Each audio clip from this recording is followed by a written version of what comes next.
Hi friends, எல்லாருக்கும் வணக்கம். ப்ரௌனினா பிடிக்காதவங்க யாரும் இருக்க மாட்டேங்க. குட்டி பசங்கள்லேருந்து பெரியவங்க வரைய எல்லாருக்குமே ரொம்ப பிடிக்கும். ஃபஜ்ஜியா கிரிங்கிள் ஸ்டாப்போட எப்படி செய்யறதுன்னு பார்க்கலாமா?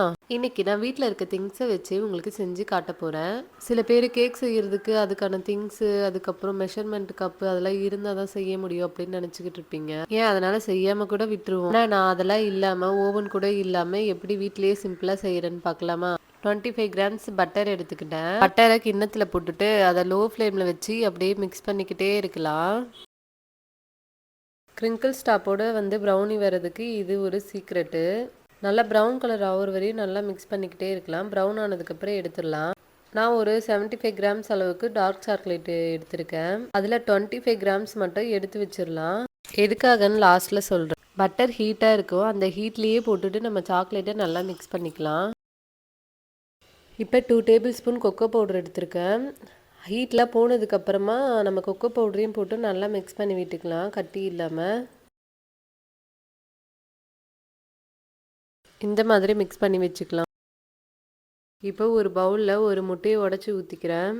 அது கூடயே 50 கிராம் அளவுக்கு சுகர் எடுத்திருக்கேன். அதையும் போட்டு நல்லா மிக்ஸ் பண்ணிக்கலாம். சுகர் கையில் தொட்டு பார்க்கும் போது நல்லா கரைஞ்சிருக்கணும், அந்த அளவுக்கு நல்லா மிக்ஸ் பண்ணிக்கலாம்.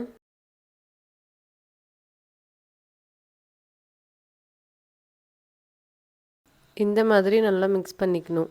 ஓவன் இல்லாததுனால நான் இன்றைக்கி ஒரு பெரிய கடாயில் தான் பேக் பண்ண போகிறேன். இந்த மாதிரி கடாய் இல்லைனால நம்மக்கிட்ட குக்கர் அந்த மாதிரி இருக்கும் இல்லையா, அதில் கூட நம்ம உப்போ இல்லை இந்த மாதிரி ஒரு ஸ்டாண்ட் மாதிரி இருந்தால் அதே வச்சுக்கலாம். பேக் பண்ணுறதுக்கு 5 மினிட்ஸுக்கு முன்னாடி இந்த மாதிரி ஹீட் பண்ணி வச்சுக்கலாம். இப்போ சுகர் முட்டையெல்லாம் பீட் பண்ணி வச்சுருந்தோம் இல்லையா, அதிலே 2 ட்ராப்ஸ் வெண்ணிலா எசன்ஸ் சேர்த்து நல்லா மிக்ஸ் பண்ணிக்கலாம். மிக்ஸ் பண்ணிவிட்டு சாக்லேட் மிக்ஸ் பண்ணி வச்சுருந்தோம் இல்லையா, அதே போட்டு நல்லா மிக்ஸ் பண்ணிக்கலாம். இந்த மாதிரி நல்லா மிக்ஸ் பண்ணி விட்டுக்கோங்க. இப்போ 50 கிராம் அளவுக்கு மைதா எடுத்திருக்கேன். மெஷர்மெண்ட் பண்ணுறதுக்கு கப்பு இல்லைன்னா நம்ம இந்த மாதிரி அரிசிலாம் அளந்து போடுவோம் இல்லையா, அந்த அரிசி ஆலாக்கில் கூட அளந்து போட்டுக்கலாம். மைதா போட்டதுக்கப்புறம் ரொம்ப மிக்ஸ் பண்ணாதீங்க, சும்மா லைட்டாக மிக்ஸ் பண்ணிக்கோங்க.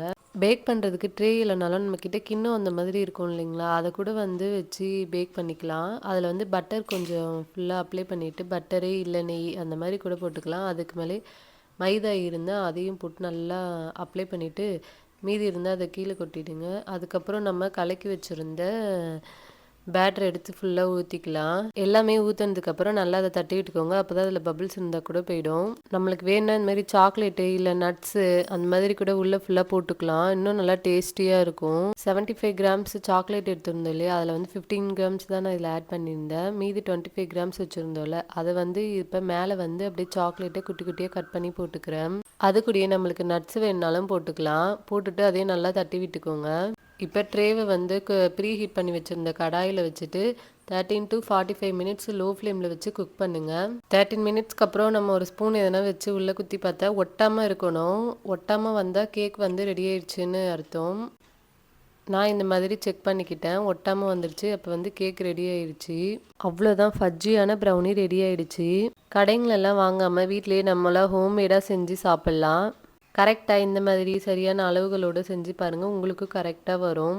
உங்கள் வீட்டு குட்டீஸ்க்கும் செஞ்சு கொடுத்து நீங்களும் சாப்பிட்டே என்ஜாய் பண்ணுங்கள். மறக்காமல் இந்த வீடியோ பிடிச்சிருந்தா லைக் அண்ட் சப்ஸ்கிரைப் பண்ணிவிடுங்க, ஷேர் பண்ணிக்கோங்க. பாய் பாய்.